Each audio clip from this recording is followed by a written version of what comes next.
Welcome to the Econ Dev Show. We explore the strategies, ideas, and insights that are driving economic development forward into the future.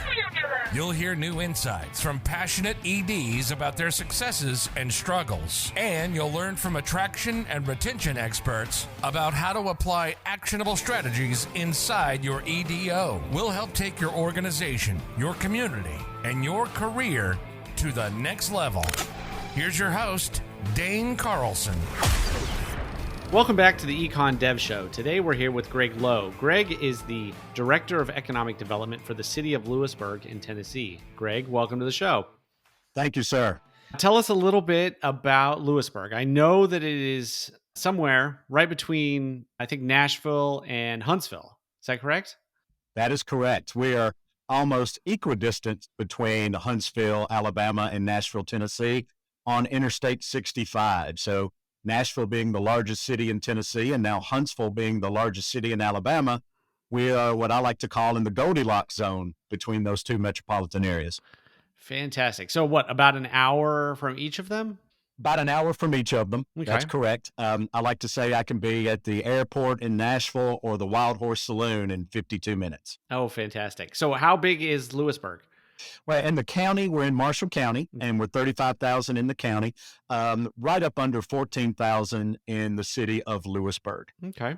So a pretty rural community, have been, but we're seeing some growing pains, as I'm sure a lot of people, especially here in the Southeast, can identify. Absolutely. And so you're right there in that, what do they call it? The Southern Automotive Corridor? Automotive Alley. Automotive Alley. Automotive Alley.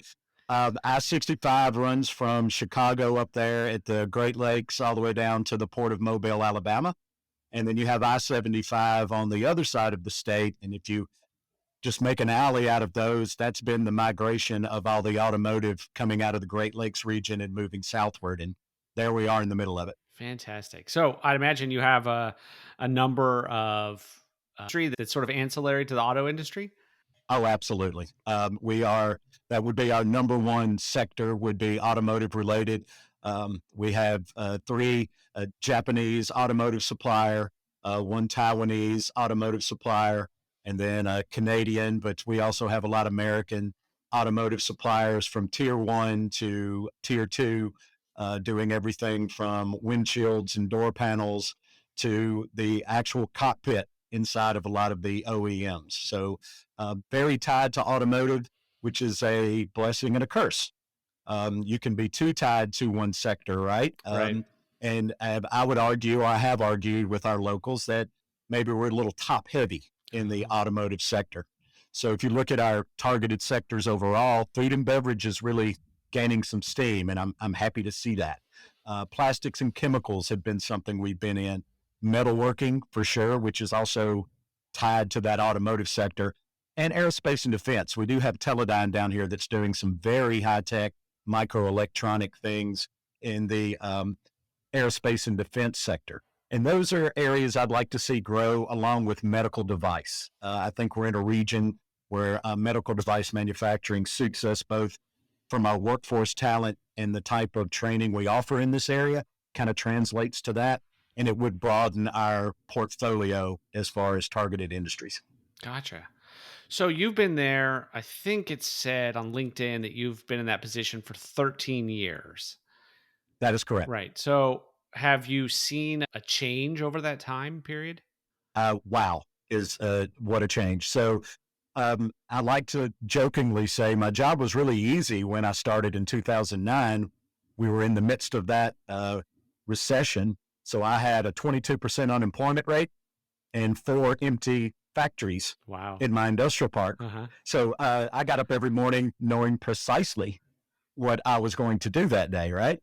Now, I didn't think at the time the job was so easy, but now that I look today, that's why my title started out as industrial recruiter. Okay. And I kind of went to my city manager and said, I don't hate the title, don't get me wrong, but I think economic development is what I'm really going to be doing. And it's going to be more than just recruiting that next big factory to come into your community. Now, I will never put down that manufacturing recruitment hat. It's baked into our DNA, especially here in this community. But we have seen now I'm a workforce developer. I am a community developer. I'm trying to solve the child care issue. I'm looking at the refugee population in Nashville as a potential workforce coming into this region. I'm looking at the Hispanic population that's been moving into the walking horse industry and the Tyson food industry here in our area and seeing if we can build something off of that. So if I could talk to myself 13 years ago, I would just say, get ready. You're going to be a constant learner. The world is going to pivot on you pretty harshly. Just get ready to duck and weave and keep throwing punches. And how did you become an economic developer? Because you worked in the newspaper industry first. That is correct. So, little family-owned newspaper, and I could write, so I could type, and I was typing. I was going to be a typesetter for the local newspaper. I was really drifting aimlessly, and a friend of mine said, "Hey, you type. You're a writer. Go work at the newspaper." So, the typesetter forgot to tell them they weren't going to quit. And so the circulation manager was about to move into advertising, and she came over and said, "Why don't I make him circulation manager?" And so I got a promotion day one from typesetter to circulation manager. Okay. Ended up being a reporter, ended up being editor of the newspaper. And it was a family-run business who makes a lot of money in Lewisburg printing. They make a lot of money on the printing side today. So the newspaper wasn't exactly what they wanted to do. So I helped sell that to one of the major newspaper publishers, Russ Communications, and ultimately got myself out of a job. And so I had a relationship with the city of Lewisburg, obviously, as a reporter and editor. And the city manager at the time reached out and said, "Look, we've got a codes enforcement opening, but we'd really like you to also be our public relations guy," because they've never had anyone doing that. And I said, "Well, I can handle one. I'm going to have to learn about codes." I was probably the worst codes enforcement officer in the history of Lewisburg. But the public relations side, I helped out some there, and my office was next door to the economic developer at the time. And I found myself helping him do PowerPoint presentations, going to these prospect visits and helping him create the slides and move the slides. And when he resigned, I came in and said, "Eddie," the city manager at the time, not exactly the best codes enforcement person, but I think that's what I should be doing. And they made me apply. They made me go through an interview process. They brought in some other economic developers, but I was fortunate that I got that job. Mm-hmm. And it's been like a duck to water. The passion I've had for it, and it kind of fits all my skill sets. If you can't notice, I like to talk. Right. And so that's good for the job. But I could also manipulate technology enough to be dangerous. So being able to combine that with a passion for the local community, it's really been good for us. We've had success. That's phenomenal. So often people are just right place, right time, but this sort of felt like it built on itself, and you worked your way to this position. It was. Again, you don't grow up wanting to be an economic developer. Right. They don't do movies about those folks. They're not heroes. You don't even know that's a job. I work with kids today, and that's the first question I ask them, and you should see the looks on their faces. They have no idea what I do. So I didn't know what it was until I saw what he was doing, and I saw the impact that could be made, and I saw what it kind of took to be a good economic developer. And I just looked in the mirror and said, I think that's you. I think you may have found your thing. So you mentioned some growing pains there in the city. What are the challenges that you have? It's interesting. Born and raised here, so I'm fully a homer. I'm fully biased. And we've always been rural. We've always been the little brother in the region to not just Nashville, but Franklin's explosion, Murfreesboro's explosion, and now Columbia, Murray County experiencing that. So people have always been accustomed to being behind the windshield, either for a job or for that dress or for that nice restaurant out. People have been accustomed to that. Not a lot of housing going up. Well, now we find ourselves in this crush of people moving in from California and Illinois and New York, and they're coming in and they're seeing the prices here and what they're paying. The locals are going, are you kidding me? Did someone really just pay that for that house?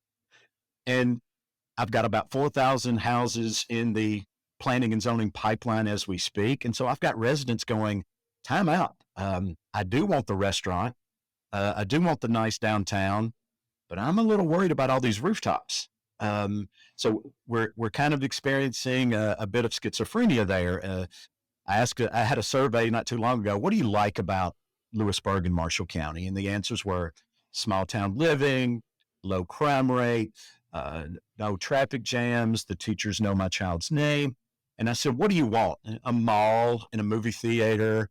And I go, one kind of damages the other, Right, guys. So what is it you want to be when you grow up? And so now we're in the midst of that actually kind of happening here. I'm getting retail looks and talking to retail in a way I've never experienced. 5 years ago, retail was sporadic in their coming to talk to us. I was really industrial, right? All my projects were industrial. Now I'm seeing that sort of take place, but it's really reliant on that rooftop. And so we've got to look at infrastructure, both roads, water. We're beholden to the Duck River, which is a gorgeous asset, but it's also one of the most biodiverse rivers in the entire world. It's been featured in National Geographic for its level of biodiversity. So you can imagine the environmental folks in the Tennessee Department of Environment are really careful with how much flow they allow to come out of the river. So that's something we got to watch. Is I've got some industries that are really putting a lot of water in order to produce the products that they do, not to mention the rooftops and everyone washing their dishes. So infrastructure is certainly a big issue we're having to deal with in this crush of people coming in and moving here. So it's a good and bad problem, but it's a problem nonetheless. Yeah, and it's a problem that so many communities have. Everybody's in a community that seems like, people like it because it's rural and because it's a small town. And if everybody moves to all the small towns, then they're not the small towns anymore, and everything changes. Rural is hip now, right? And I remember the day when you say, "Oh, I'm from a rural community," and you kind of said it like you were proud. They said, "Oh, that's where the farmers live," right? Right. And then all of a sudden, this new generation of folks kind of like the 5 acres and little red barn, and kind of like the quaint town square where they can ride their bike and have a greenway going around the creek, which we're fortunate enough to have, and a downtown park, and this really rural type of living, the slower pace living with access to Nashville and Huntsville, right? Franklin, Murfreesboro. I mean, you've got 25 minutes to Spring Hill, which is a very hugely growing community with a lot of amenities, and then an hour to Nashville. So you've got some drive time to get to those amenities, but you can always come back here. And then remote work just turned everything around. I've got a young lady here, her family's been here a long time. She works for Tumblr, had been living in Manhattan, but she has a family farm in Petersburg, Tennessee. And so she spends 6 months of the year in Manhattan and 6 months of the year at her family farm working remotely for Tumblr. And I go, gosh, can I clone you? I'd like to put you on a card and make you my marketing campaign, right? Because that's the type of individual we can have here and show them the quality of life that I think they want, and I think they want. But they can work from Google in San Francisco, for crying out loud. They can work from anywhere and enjoy this kind of small town living that, again, completely biased. I grew up in the country. It's a traffic jam to me at 3:00 on the bypass out by Walmart. That's more traffic than I care. So I'm completely biased in my Gen X self here in this rural community. But I think we have something to offer to those groups, and we're being found. Fantastic. And you mentioned childcare, and a lot of communities are having childcare issues. Have you come up with a solution that we can share with everybody? Boy, if I did, I'd make you pay for it. Right, exactly.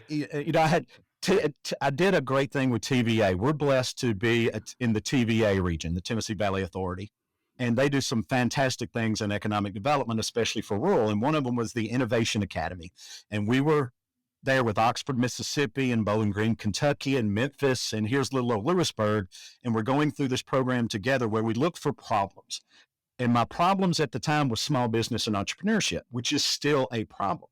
But in the midst of going through the data, my opportunity zone, this number just jumped out at me. 88% of the women with school-age children in my opportunity zone were unemployed. Well, that's a stat that jumps off your page. Right. And we weren't thinking about childcare pre-COVID. No. And so I started looking at that. I did a survey in the area, and I think I knew the answer, but it was confirmed. Childcare availability was first, affordability was right there with it, and then transportation was a distant third. I went, oh my gosh, we don't have enough childcare. We're keeping women out of our workforce because they can't either find or afford childcare.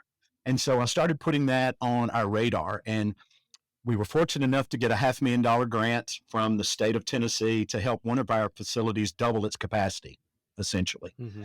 We actually toyed with the idea of taking one of our National Guard armories that's 1 mile from my industrial park and making that a co-op childcare where Teledyne would do custodial work for the child care facility, and they would get 5 or 6 free or discounted spots. Sure. And we were really working down that path, and we weren't able to pull it off because just bringing that armory back to life exceeded our financial expectations. So I do know there's, I think it's Clifton, Tennessee has that, and they're working, or maybe Clinton, Tennessee is working on doing that exact thing, turning their armory into a child care center. The thing I'm excited about is working with the Tennessee Department of Human Services. They offer, and no, I didn't know this, but they offer sort of a training orientation program for anyone who wants to be an in-home provider. So I said, okay, I've got about 1,200, let's be fair, mothers that are being kept out of work because they're staying home with the children. What if we turned a percentage of those into a small business running their own in-home child care center? They could keep an extra 5 kids. That frees up 5 women who can now afford Sarah. She can afford the child care facility, but if Sarah is keeping her child with 4 or 5 other kids in her own, she can afford that monthly payment and go to work in my industrial park. So they offered this program. We marketed it. I'm shooting for 20. So far I have 10, but I've had 10 women go through the orientation program and receive a little bit of money to bring their house up to code and become their own small business as in-home providers, offering affordable childcare for that folks who can work in my industrial park for that $15, $16, $17 an hour job. Now the numbers work for her. Wow. And she can get back into the workforce. And she feels a lot better that Sarah, who lives in her neighborhood or nearby her neighborhood, is keeping her child. She can call her at any time. There's only 4 or 5 other children in that house with them. I like that model because of the affordability aspect that it also brings to it. And if transportation is an issue, so much easier to go somewhere in your neighborhood and drop a kid off and then get to work than to have to stay in that line at the child care facility, which is much like a school, and drop your kid off there and make sure you made it by 8 a.m. or whenever your workday starts. So I really like that model, and I'm shooting for 20. If I get 20 who keep 5 children, that's a 100-kid daycare. Right, exactly. It's a new daycare center. Right. Yeah. And that's 20 new small businesses in your community. And it's 20 new small businesses in my community. And who has the greatest spending power? Right. Your female population has the greatest spending power. So who better to empower in those 2 ways than those 1,200 mothers who have been kept from my workforce because of availability and affordability? Let's open that up and watch the magic happen. That's a good idea. I hadn't thought of that, but that ticks all the boxes. So that's good. It does. And it snuck up on us, right? And I try to look at the silver linings of COVID. I think that may have been one of the silver linings. It opened our eyes to an issue that was sitting there. That issue was there pre-COVID. Nobody was paying attention to it. It got no news media. The data wasn't there. But when I did that TBA Innovation Academy and saw that data set, well, 88% unemployment jumps out at you. Right. You got to pay attention to that, right? And then digging deeper, finding out what the issues were. If we can make some of those solutions along there, if I can get a quarter or a third of that 1,200, and I'm estimating 1,200 based on Sure. the population of my opportunity zone. But give me a quarter of that, and I've all but solved my labor shortage in my industrial park Oh, wow. by the numbers. Right. By the numbers. You're right. That is good. I think a lot of communities will be very interested to hear this strategy because everybody has the same challenge and nobody knew this was a challenge. Like you said, pre COVID, it just sort of popped up, but you see it as an opportunity and there might be a way out. There's some other folks now that this has become an issue that's now getting some attention. So there are some people doing some great innovative things, not only in my state here in Tennessee, but like you, well, thanks to you, I get to keep up with what's going on around the country in economic development, right? Hmm. So I see this being one of the major solutions in getting a workforce back up to snuff, and that's bringing those people being held back by barriers like childcare, barriers like transportation. We focus so much on skills. Certainly we should. Well, and skills are always an issue, but there are things beyond skills that are keeping people out of the workforce and that upward mobility we're trying to create. What an interesting career you've had going from industrial recruiter to this entrepreneurial daycare development sort of thing. And this is what's so interesting about this profession is that like you, we started as industrial recruiters and now there's all these other pieces.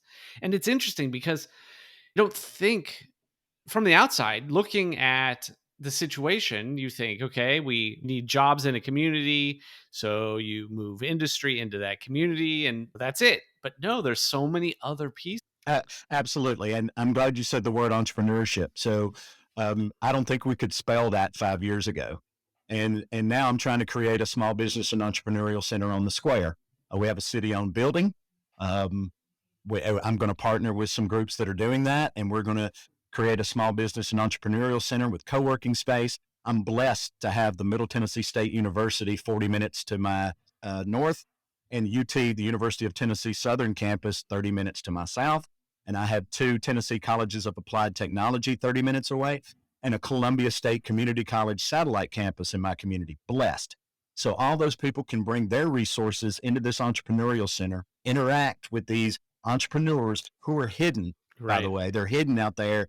They're living on that 5 acres and a little red barn, but they're working remotely and they're working in their silo. And they're thinking, I do love this rural aspect, but boy, I wish I had another person struggling like me. Right. That I could talk And to. they Yeah. do, they just don't know it. So Interesting. what I'm going to do is bring them together, put them in this room, lock the door on them, and let the magic happen, Right. right?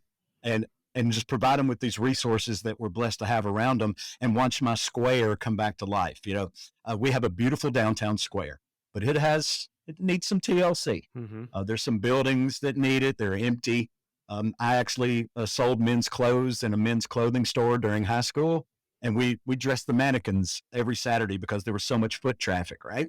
Well, then they built this bypass to Walmart, and that sucking sound you heard was all those little small businesses being pulled out of that beautiful little downtown area. Well, now it's organically trying to start back to life. We've got some real good entrepreneurs who bought some space and are doing some fabulous things, but they did it on their own. Hmm. I'll be honest, we were very little help to those people. We were supportive and we were encouraging, but we didn't have any money, and we really didn't have any expertise. So we're changing that. We're going to be real entrepreneurial focused moving forward, and pretty much everything we're doing, we're going to have that entrepreneurial mindset because I think that's where things are going. And I would argue the same is true for my manufacturing sector. We're going to have to look at that from an entrepreneurial standpoint. How do they maintain their workforce? What's more important, job creation or capital investment? My analogy today is when I started, jobs were the ice cream, capital investment was the whipped cream, and the wages were the cherry on top. Today, I would say wages are the ice cream. You're really chasing those wages. Capital investment remains whipped cream, very important, very delicious, but now jobs are that cherry on top. The number of jobs is that cherry on top, not dismissing them. Hmm. But if I'm 300 people short in my industrial park today, what's adding 200 jobs doing to that? Right. Exactly. Yeah. What does that do if you're out there chasing those jobs and you can't even fill the ones you have? Interesting. It's a conundrum. And for economic developers, I mean, there are people that go, well, our scorecard is job creation and capital investment. It has and always will be. And I completely get that. I am not pushing back or away from that.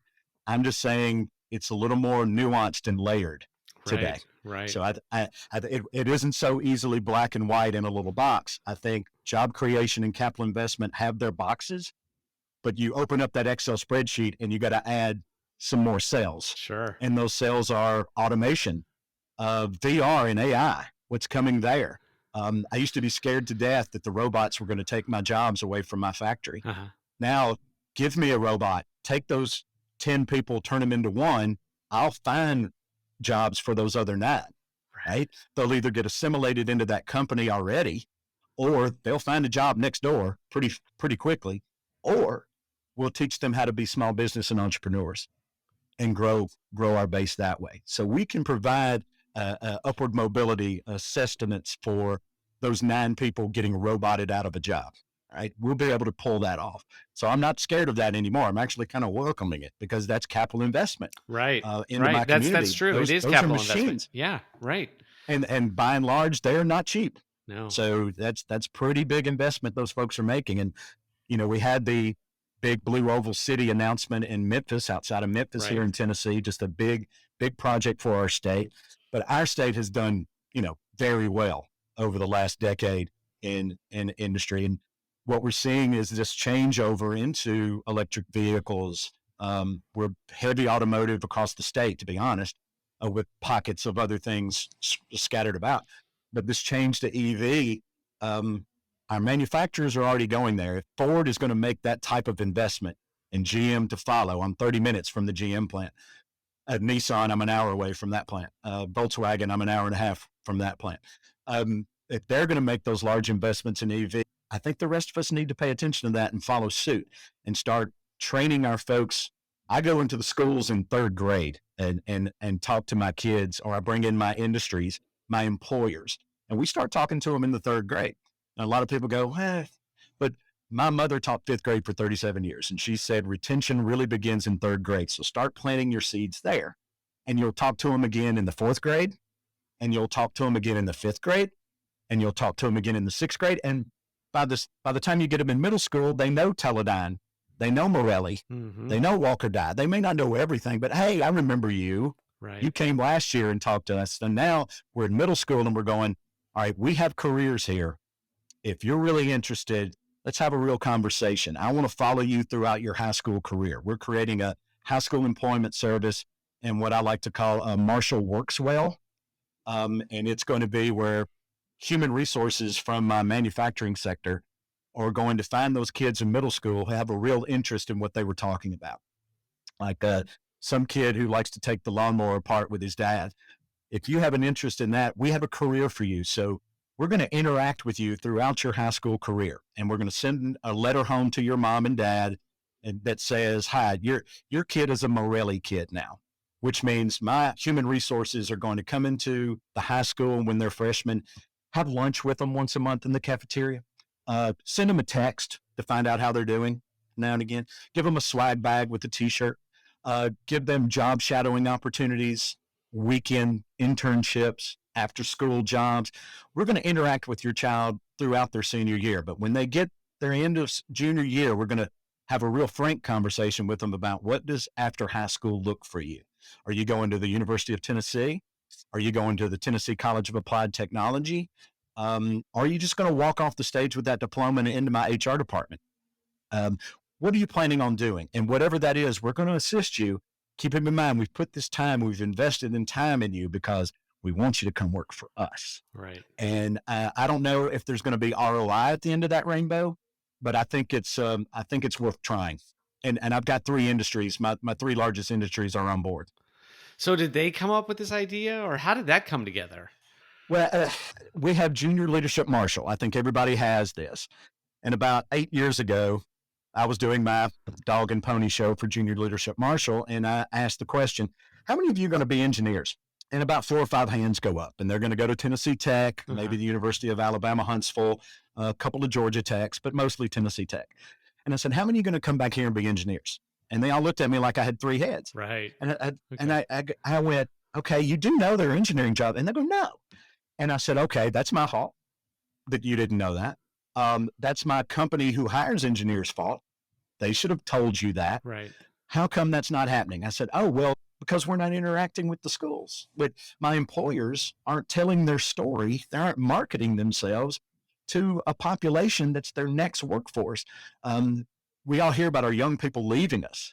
People have been leaving rural communities since there have been rural communities. That's what young people do. Right. But they go out and they get educated, they get experienced, and they get a spouse. And sometimes they boomerang back in that 32 to 38 range. We all of a sudden see them back here. Well, what if we didn't let them escape to begin with? What if you showed that kid who's a junior or senior who really has no idea? They have no idea. I look at my high school self and I go, I don't know what I want to be when I grow up today. And you're going to ask me as a junior what my career path is? So I come up with the idea and talk to my mom, who was in education for a long time. And I said, is this silly? She goes, no, third grade. Start them in third grade. But you have to tell them every year because we've all had children. Right. You can't tell them once a year. Right. You can't go to them once a year and expect them 4 years later to remember you. So we talked to them every year. And I had about 14 manufacturers in my Tennessee College of Applied Technology come in and do their presentations, starting in the third grade all the way up to middle school. And then we have high school kids. Every freshman tours a factory, every sophomore tours one, and every junior tours one. And then we have a job fair for seniors their senior year.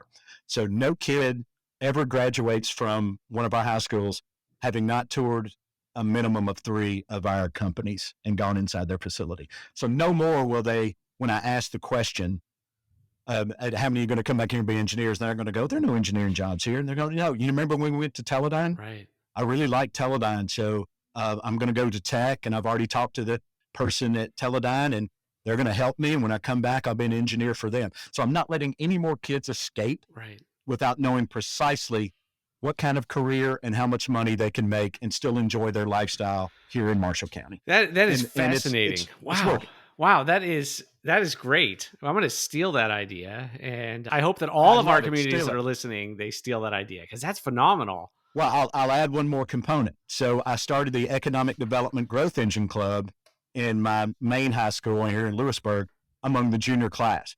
And this came out of a meeting with our NAACP chapter. They brought 3 seniors that day. And over the course of the conversation, one of them said, there are no clubs or groups that look like us. And I said, okay, let's talk. What's going on? And so they said, what if we had something there? And I said, I tell you what, I will create a club where we target a demographic of kids that either don't think their voices are heard, they don't believe they should participate, they feel left out of the conversation. Let's target those kids as juniors. I called it the Economic Development Growth Engine Club, the EDGE Club. Got to give it an acronym. And what we do is we get with these kids probably around, I got 15 this year. I had 18 last year. And I take them to a small business owner who started from scratch, and he or she tells the story of how they started a small business in Lewisburg and Marshall County. Then I take them obviously to one of our main manufacturers. I take them to a bank to talk about careers and financing. I'll take them to our Marshall Medical Center. They talk about careers in healthcare because we're big in healthcare, being in Nashville's doorstep. Then we take them to a law firm who's also chairman of my young professionals group. And we ask them, what are you thinking career-wise? And my young professionals will find a mentor for them in that field. And they'll go and have coffee one day and talk about law enforcement or physical therapy or whatever they're thinking, so they can get a good true idea about what it is. What I liked about that was some of these kids had never set foot in the bank on the bypass. They didn't know. Some of them knew the factories existed because their parents worked there. Sure. That's all they knew about it. But they'd never heard the small business story. They were still under the assumption that you had to have a lot of money to start your own small business, and you'd start it for 6 months, and then you go home and let somebody run it and just collect the money. They had those ideas about that. So we're opening eyes to this demographic that had been telling us over the years they have no post-secondary plan. We have about 35% of our kids telling us every year they don't know what they're going to do when they leave high school. And I go to my employers and go, guys, look at this demographic. That's about 300 kids a year that are telling you they don't know what they're going to do after high school. Why don't you tell them? Why don't you give them an idea about what they can do? Get them into your factory starting. Yes, they're going to start at that base level job. It's not going to be fun. It's not going to pay a whole lot, but you'll get them there and say, you see what Jimmy's doing over there? If you want to do that, you let me know. And 3 or 4 years from now, you'll be doing what Jimmy's doing and you'll be making what Jimmy's making. I just need you to get in here and get trained. So I think it's a long-term answer. I get a lot of pushback from my employers. Greg, that's great, but I need short-term. I need them today. Right. And I said, I understand, but I said, if you're not playing the long game, if you're not investing in that long game, we need to be in the schools all the time. And as much as you can be, handing out swag, telling your company story, showing what kind of culture you've created there, because that's key today is company culture, especially with these younger groups. If you're not in there doing that, you're letting 300 kids walk away every year. And what would 300 kids a year do to my workforce? Quality and availability. Right. It would almost solve the issue. Solve the whole thing. Wow, this has been phenomenal.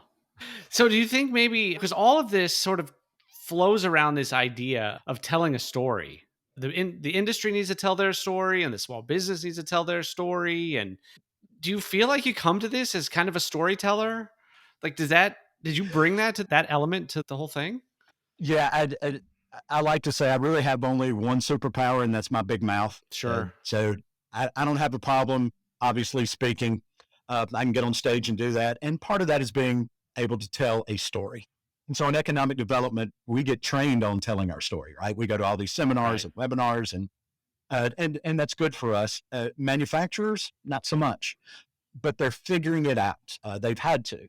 So I got a marketing director for one of my main companies here, Talos Engineered Products, who's my daughter's age, who's still at the University of Tennessee. But she's my daughter's age, and she's their marketing director, and she's telling their story. And she's doing it with graphics, and she's doing it on social media.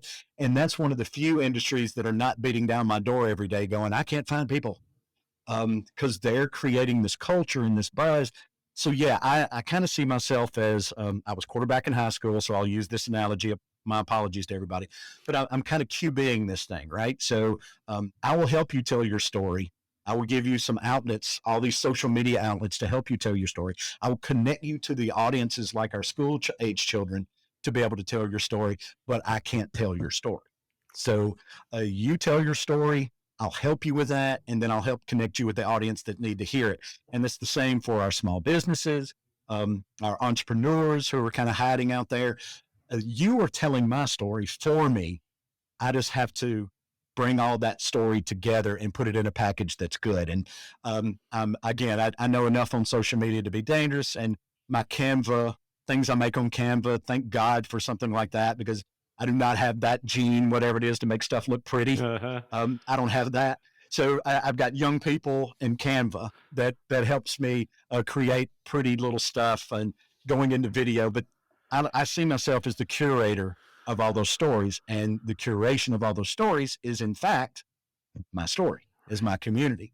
So if I can curate that and put it out in a package that's pleasing on the budget that I am given, then I'm doing something special there. And that's where we are today in this evolution that just continues. This is a job that'll never be finished. It'll never be finished. And to some that can be discouraging. Mm-hmm. And don't get me wrong, I have my days, but most of the time, if you keep looking out and forward and going, remember what we looked like 5 years ago? Look at us now. What a change. I can't even fathom what the next 5 years brings for us. So let's go at it with that mindset and bring all these tools to bear. Greg, this has been awesome. Thank you so much for coming on and explaining all of this and giving your perspective. If any of our listeners want to reach out to you, what is the best way for them to contact you? My email, greg.lowe@lewisburgtn.gov. You can also go to lewisburgtn.info, and that's one of my onboarding websites, or makeitinmarshall.com. Excellent. You can reach me through any of those outlets, find out who we are, what we are, but email me directly. I'm Gen Xer, so I'm in the email space, but I can text, any of that. So yeah, I love working with other economic developers. We just came from our governor's conference yesterday and Monday in the state of Tennessee. And I'm really proud to say we all know we're competing with one another, but we steal each other's ideas with glee every day and interact with one another every day. I really brag on my southern and middle Tennessee folks. I got 13 counties in my region, and we get along famously. And we share this stuff. There's a guy from the Upper Cumberland. I'm trying to get him into VR, so I'm going into virtual reality now. I want to get headsets into my high school, my jail, and my library to do workforce development for the kids, the incarcerated, and anyone who doesn't have access who can go to our library. Put on this headset. They can train in welding. They can drive a forklift. They can do CNC machining in this headset where they don't get injured, they don't hurt someone else, they don't destroy property or your product. And they can train themselves for when they're ready to go into IRL in real life. When they're ready to do that, yeah, they can go to the factory, and the factory says, "Hey, this guy's pretty trained. They're just now having to take off the goggles and do it in real life." So it's a different world, Dan. Yes, it is. All there from rural Tennessee, huh? It's just amazing. Well, who'd have thunk it? Right, exactly. Who'd have thunk it? Well, good. Hey, thank you so much. This has been awesome. Hey, I appreciate you letting me do this, and I appreciate what you do at the Econ Dev Show. I love it coming in my inbox. It's a wealth of information.